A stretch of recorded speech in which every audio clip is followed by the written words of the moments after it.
Moi, les bonnes copies, je les utilise toujours à la fin d'un chapitre ou, par exemple, quand j'ai étudié un mécanisme.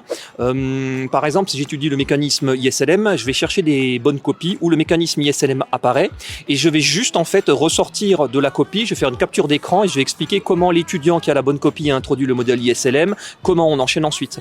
Et les bonnes copies, j'aime bien aussi les disséquer, parfois juste des entrées en matière, juste des problématisations. Montrer aux élèves, par exemple, qu'une problématique, c'est quoi? C'est on soulève une tension, un paradoxe.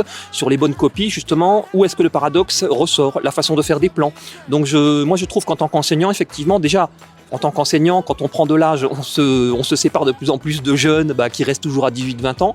Donc pour rester un peu, je dirais, au plus près des concours et au plus près des étudiants, je trouve que les bonnes copies, voilà. Mais je leur donne pas comme ça de but en blanc, je leur explique un peu quelques mécanismes. Des mécanismes dans les bonnes copies qui ne sont pas repris par moi, par exemple, soit je le dis aux élèves, vous pouvez reprendre ce mécanisme, soit pour éviter d'empiler des mécanismes, je reformule un autre mécanisme qu'on a vu en cours. Et au final, les étudiants se rendent compte que finalement, dans les bonnes copies, on retrouve la trame qu'on a en cours, dit différemment, simplement. Plus de 700 bonnes copies justement présents sur Mister Prépa avec le plus gros filtre de bonnes copies. Donc tout est gratuit et il y a des copies de grande qualité. Merci Thierry. Merci à vous.